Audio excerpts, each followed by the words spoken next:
आपके एरिया में गोलियां चल रही हैं, एज एन इंचार्ज देयर, क्या था रिएक्शन आपका? पहली रिएक्शन तो ऐसी थी, क्योंकि ये टेररिस्ट अटैक है ये तब तक किसी को पता नहीं था।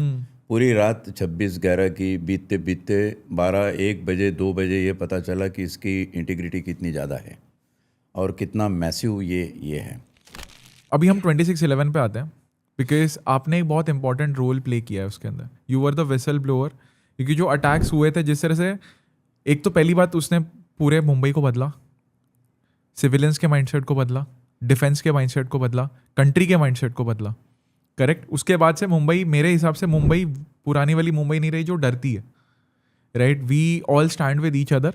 और अभी हम प्रॉपरली इस चीज़ को इंश्योर करते हैं कि इसके बाद में किसी की भी इस तरीके से जान हानि नहीं होनी चाहिए। बिल्कुल राइट। आपने बोला कि आप जब अपने वर्किंग इसमें थे ACP में, you were exactly the in-charge of these areas, it was the most affected one, Colaba, जहाँ जहाँ पे भी अटैक्स हुए थे। तो मैं आपसे जानना चाहूँगा, even after you blowing that whistle कि गुजरात से through the route of sea these people can come, before the attack happened, which was covered in the newspaper as an headline, हम इसको क्यों नहीं रोक पाए? या आपका क्या पर्सपेक्टिव है इस पे? मेरा जो रोल था वो रोल से मैं शुरू करता हूँ, प्लीज। तब के पता चलेगा कि हम इसको क्यों नहीं रोक पाए। मेरी पोस्टिंग हुई थी नए नए, वहाँ कप परेड पुलिस स्टेशन का मैं इंचार्ज था, और ये टेररिस्ट जिस जगह पे आए वो एरिया भी कप परेड पुलिस स्टेशन के जुरिडिक्शन में आता था। जैसा मैंने कहा शुरू में ही कि वर्दी में प्राध्यापक था, पढ़ाकू था, हर चीज़ को देखने की बड़ी शिद्दत होती थी, डाटा एनालाइज ये सब करता था। तो वहाँ जाने के बाद मैंने कुछ इंटेलिजेंस रिपोर्ट ऐसे देखे कि जिसमें यह अंदेशा था कि टेररिस्ट अटैक हो सकता है कहीं भी इंडिया में। उस बीच मैंने एक स्पीच और एक आर्टिकल पढ़ा था, I think it was Chandrashekhar Tilak, if I don't forget the name, he is economist, and he has written in his article कि there won't be a surprise if terrorist attack would be there in the eve of world economic recession। पूरे दुनिया में 2008 में एक economic recession आ गया था। अब जब इकोनॉमिक रिसेशन आता है तो लोगों को ज़रूरत पड़ती है टेररिस्ट अटैक कराने की। आप कहोगे इसमें क्या तुक है? तो जो कंट्रीज़ है जिनकी इकोनॉमी वॉर इक्विपमेंट पे बेस है, वो चाहेंगे कि हमारे वॉर इक्विपमेंट बिके जाए, उसको कोई खरीदार हो। खरीदार कौन बनेगा?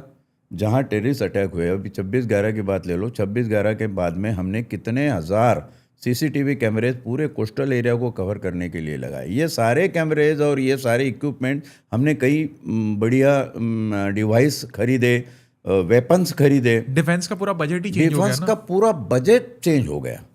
तो ये चेंज किसके झोली में जा रहा है? ये चेंज कोई इंटरनेशनली बैठा हुआ है जिसके झोली में जा रहा है। तो आप इस बात को समझ ले कि कोई इंटरनेशनल पावर थी जो इस प्रकार से करना चाहती थी। तो हमने कहा इंटरनेशनल करे या नेशनल करे, जो कुछ भी है अपन अपने एरिया को देखो। करेक्ट। तो हमने जब हमारी एरिया देखी, और हमारी एरिया देखने के बाद में पता चला कि 2-3 बातें उसमें हुई। एक डॉक्टर मेकर थे, मेकर अंपायर जो है पूरा नरीमन पॉइंट का, उसके चीफ अभी नहीं रहे वो, उन्होंने एक खत लिखा था कि यहाँ से जो बोट आती है गुजरात से, तो वो वर्ल्ड ट्रेड सेंटर और ट्राइडेंट होटल के बीच में जो वाटर लॉग है, जिसको बधवार पार्क में एंड आता है, वहाँ आती थी। तो उसके ऊपर कोई ये नहीं है, वो कई बोट देखते थे, उसने गुजरात की बोट है, अनरेगुलेटेड है, हाँ इरेगुलर है, उसका कोई चेकिंग नहीं हो रहा है, every boat is getting entry easily.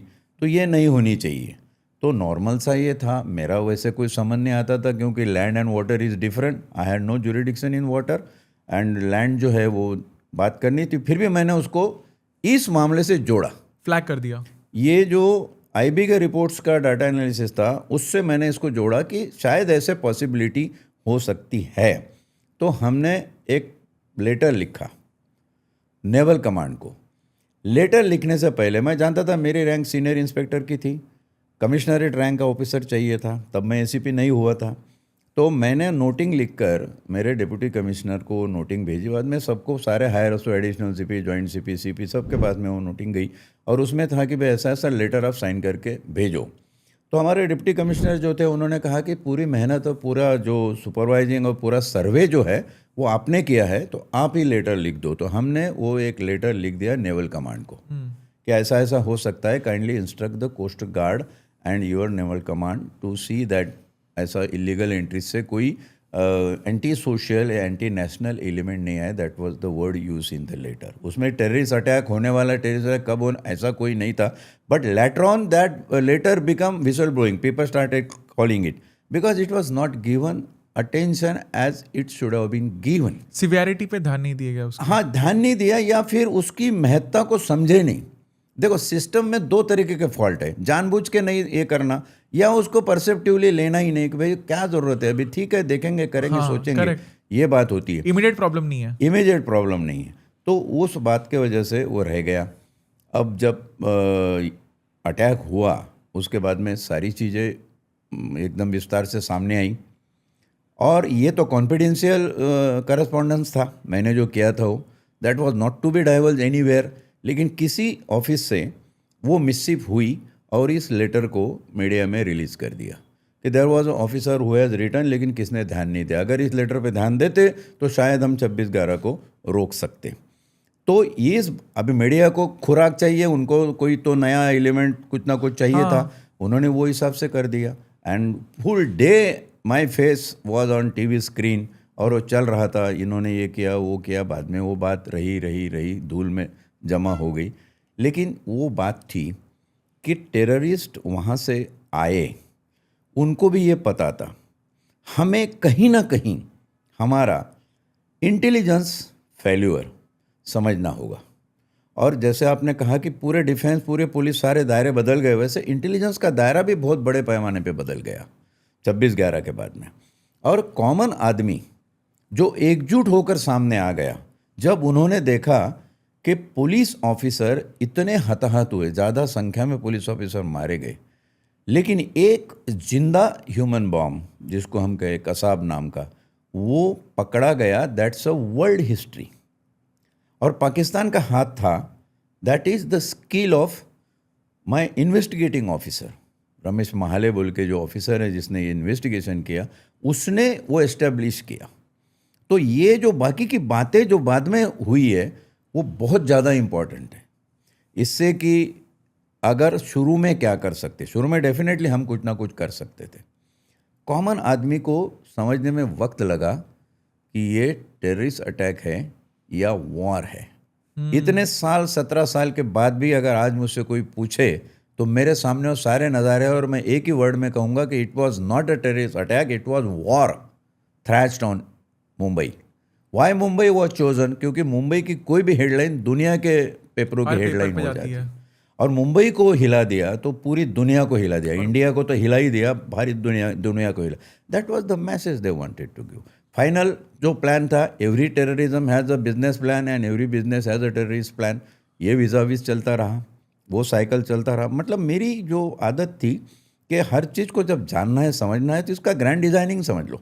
Grand designing जब तक आप में ध्यान में नहीं आएगा किसी भी बात का, इंडिया की कास्ट सिस्टम से लेकर तो इंडिया की पॉलिटिकल सिस्टम तक, ग्रैंड डिज़ाइन समझ लो।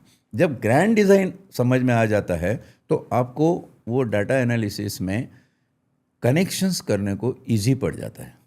You can connect the things rationally, logically and with reasons. और रैशनल एंड लॉजिकल रीजनिंग अगर तुम्हारी परफेक्ट है तो तुम्हारी बात में दम है। वरना फिर कहने के लिए कुछ कह दिया और मैं तो बहुत ये करता और वो कर, ये सारी रूमरिस्टिक गप्पे जिसको हम कहेंगे, जो कट्टे में नुक्कड़ पे बैठ कर लोग लगाते हैं, वो कह वाली बात हो गई। इसमें मज़ा नहीं है। आपका एक लॉजिकल कनेक्शन उसमें से निकल कर आना चाहिए, तब तो बात चले। अब जब प्रधान कमेटी के सामने इसकी जब इंक्वायरी हुई, हमारा सबसे लास्ट में स्टेटमेंट हुआ एंड दे सेड कि it is one of the best deposition you did. उन्होंने पूछा था कि आपने इंस्पेक्टर इंचार्ज होने के साथ में अपनी जिम्मेदारी निभाने के लिए क्या किया।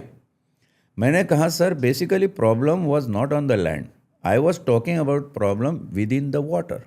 और इसके लिए मैंने नेवल कमांड को आगाह किया था, ये बताया था। और मुझे जो मेरे हिसाब से करना था उसके बाद में तो सारा फेस किया ही किया सब ने। तो उसमें एक चीज़ बड़ी अच्छी निभर कर आई कि हमारी सिस्टम हिल गई।